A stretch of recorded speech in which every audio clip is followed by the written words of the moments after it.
Hi everyone, today I'm going to tell you about past continuous tense. Past continuous tense कैसे sentence में use करते हैं, कैसे पहचानेंगे हिंदी सेंटेंस को देख के, एंड सेंटेंस स्ट्रक्चर कैसे यूज करते हैं, सेंटेंस कैसे बनाते हैं, तो ये इस वीडियो में डिस्कस करेंगे। तो without any further ado, let's get started. Past continuous tense is used to describe an ongoing actions in the past. यानी past continuous tense उसी एक्शन को, उसी तरह के एक्शन को डिस्क्राइब करते हैं जो ऑनगोइंग सिचुएशन के बारे में बात करते हैं। यानी पास्ट में कोई ऑनगोइंग एक्टिविटी चल रहा था, कोई एक्शन ऑनगोइंग था, उसको डिस्क्राइब करने के लिए पास्ट कंटिन्यूअस टेंस की पास्ट कंटिन्यूअस टेंस का यूज किया जाता है। ओके, सेंटेंस स्ट्रक्चर की बात कर लेते हैं। तो सेंटेंस स्ट्रक्चर अगर पॉजिटिव है तो सब्जेक्ट पहले आएंगे, उसके बाद वॉज वर्ड। इस सेंटेंस में वॉज एंड वर्ब का इस्तेमाल होती है एंड वर्ब के साथ आईएनजी लगता है। वॉज एंड वर्ब का इस्तेमाल होती है as an auxiliary verb and verb के साथ आईएनजी लगता है। तो पॉजिटिव सेंटेंस का स्ट्रक्चर है सब्जेक्ट, उसके बाद वॉज वर्ब आ जाएगा, वर्ब के साथ आईएनजी, ऑब्जेक्ट एंड अदर्स।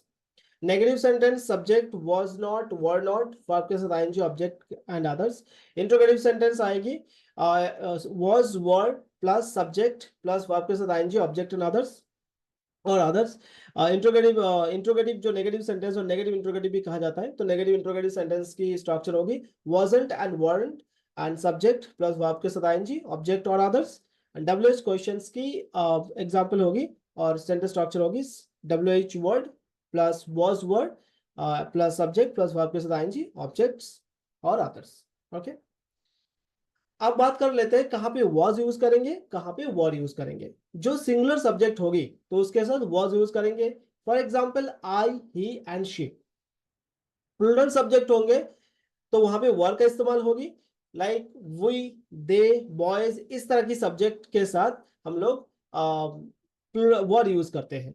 ठीक है ना। हिंदी वर्ब कैसे समझे ये देख लेते हैं। कैसे हिंदी सेंटेंस को देख के कैसे पहचानेंगे कि ये पास्ट कंटिन्यूअस टेंस है। तो हिंदी वर्ब एंड्स विद रहा था, रही थी, रहे थे, इस तरह की पहचान के साथ आपको हिंदी वर्ब मिलता है।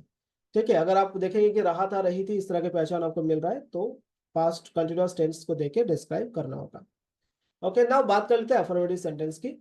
तो अफर्मेटिव सेंटेंस का पहला एग्जांपल है वो किताब पढ़ रहा था, वो किताब पढ़ रहा था, he was reading the book. Okay, वे खाना बना रहे थे, they were cooking food. Shreya गाना गा रही थी, Shreya was singing a song. वे साथ साथ चल रहे थे, दे वर वॉकिंग टुगेदर। तुम फोन पर बात कर रहे थे, you are talking on the phone. ठीक है, तो पहले हम सेंटेंस को समझेंगे कि यहाँ पे अगर देखेंगे कि ऑनगोइंग एक्टिविटी है तो सेंटेंस के हिसाब से, सेंटेंस स्ट्रक्चर के हिसाब से सेंटेंस को सजाना होगा। जैसे पहले एग्जांपल देखिए कि वो किताब पढ़ रहा था, तो यहाँ पे ही सब्जेक्ट हो गया। उसके बाद सेंटेंस स्ट्रक्चर में बोला कि वॉज एंड वर में से एक को यूज करना है, तो यहाँ पे ही के साथ वॉज जाता है तो वॉज यूज कर दिया। वर्ब के साथ आईएनजी, तो पढ़ रहा था, ये वर्ब हो गया, तो पढ़ने को इंग्लिश में रीड कहते हैं, रीड के साथ आईएनजी लगा दिया। तो he was reading the book, book ही पढ़ा हुआ है तो वहां पे बुक लगा दिया। ठीक है, अब कुछ नेक्स्ट एग्जांपल्स देखते हैं अफर्मेटिव एग्जांपल्स की। जब मैंने उसे फोन किया तो वो खाना बना रही थी। तो she was cooking when I called her. यहाँ पे दो सेंटेंस है। एक सेंटेंस, पहला वाला जो सेंटेंस है वो पास्ट कंटिन्यूअस टेंस की है, दूसरा वाला जो सेंटेंस है पास्ट इंडेफिनिट टेंस की है। नेक्स्ट एग्जांपल, रात 10 बजे हम लोग खाना खा रहे थे, we were having dinner at 10 PM। मैं शाम 7 बजे से रात 9 बजे तक टीवी देख रहा था। I was watching TV from 7 PM to 9 PM। मैं संगीत सुन रहा था, I was listening to music. जब तुम बाहर गए तो बारिश हो रही थी, it was raining when you went out. अब नेगेटिव एग्जांपल्स देख लेते हैं। मैं टीवी नहीं देख रहा था, I was not watching television. यानी इसके साथ नॉट यूज होगा, इस तरह के सेंटेंस के साथ नॉट यूज होगा। नॉट की जो प्लेस होगा वो वॉज एंड वर के बाद, बिल्कुल वॉज एंड वर के बाद ही नॉट आ जाता है। I was not watching television. वो गिटार नहीं बजा रही थी, she was not playing guitar. वे सवालों का जवाब नहीं दे रहे थे, they were not answering to the questions. Now interrogative examples की बात कर लेते हैं। क्या वो सड़क पर चल रहा था, was he walking on the road. जैसे मैंने कहा कि इंट्रोगेटिव सेंटेंस में क्वेश्चन पूछने के लिए ऑक्सिलरी वर्ब जो होंगे वो सामने आ जाएंगे at the beginning of the sentence. Was he walking on the road, क्या आप गाड़ी चला रहे थे, वर यू ड्राइविंग। जब वो बात कर रहे थे, जब वे बात कर रहे थे तो क्या तुम सुन रहे थे, were you listening while they were talking. Now negative interrogative sentence की बात कर लेते हैं, जहां पे नेगेटिव भी होगा प्लस इंट्रोगेटिव भी होगा। तो यहाँ पे नॉट का जो प्लेस है, तो वे सब्जेक्ट के बाद भी लगा सकते हैं एंड ऑक्सिलरी वर्ब के साथ भी लगा सकते हैं। लाइक वॉरेंट द बॉयज भी बोल सकते हैं, वर द बॉयज नॉट भी ऐसा भी कहा जा सकता है। तो क्या लड़के पार्क में नहीं खेल रहे थे? Weren't the boys playing in the park. Next example, क्या बच्चा रो नहीं रहा था? So wasn't the baby crying. क्या वो अंग्रेजी बोलने का अभ्यास नहीं कर रहा था? wasn't she or wasn't he practicing speaking English? Okay, आप WH क्वेश्चंस की बात करते हैं। आप क्या कर रहे थे? आप क्या कर रहे थे? What were you doing? आप कहाँ जा रहे थे? Where were you going? वो कब रो रही थी? When was she crying?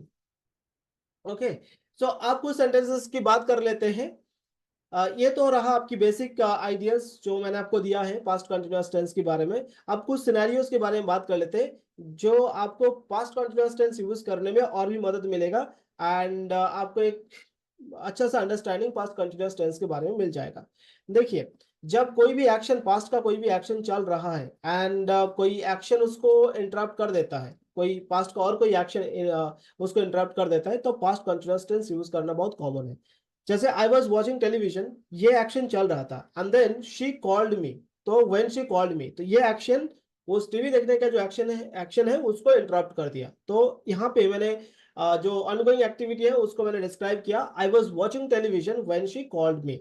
She was completing, दूसरा सेंटेंस देखते हैं, she was completing her homework और her work when her mother came back.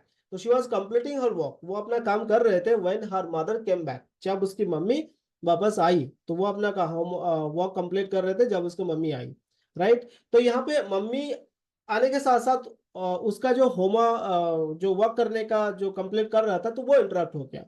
Okay, so children were playing in the park and it started raining. मतलब children park में खेल रहा था and बारिश आके उसको रुकवा दिया। जब पास्ट घटना की रिपीटेशन होगी तभी यह पास्ट कंटिन्यूअस टेंस यूज किया जाता है। Like Preeti was always coming late to the class. तो प्रीति ये जो लेट करने का कार्य है, तो ये बार बार कर रही थी, तो उनका ये हैबिट बन गया। तो इसमें पास्ट कंटिन्यूअस टेंस को यूज किया जाएगा, repetition of past events. Preeti was coming late to the class. He was constantly speaking in the class. तो वो कॉन्स्टेंटली क्लास में बात कर रहा था, तो वो भी वो रिपीटेड बेसिस में रिपीटेडली वो कर रहा था, तो इसलिए यहाँ पे बोला गया he was constantly speaking in the class. Use to define parallel actions. जो पैरेलल एक्शन होती है मतलब साथ साथ में चलती है, दोनों एक्शन साथ में चलती है, तो वहां पे भी इस तरह की एक्शन, इस तरह के सेंटेंस यूज किया जाता है, यानी पास्ट कंटीन्यूअस टेंस यूज किया जाता है। I was learning while he was watching TV. I was learning मतलब मैं सीख रहा था जब वो टीवी देख रहा था। While Suhana was reading, her sister was watching television. जब सुहाना पढ़ रही थी तो उसकी जो सिस्टर है वो टेलीविजन देख रही थी। So this is all about past continuous tense. Hope you understood and you learned about it. So thank you so much. See you in the next video. Bye bye.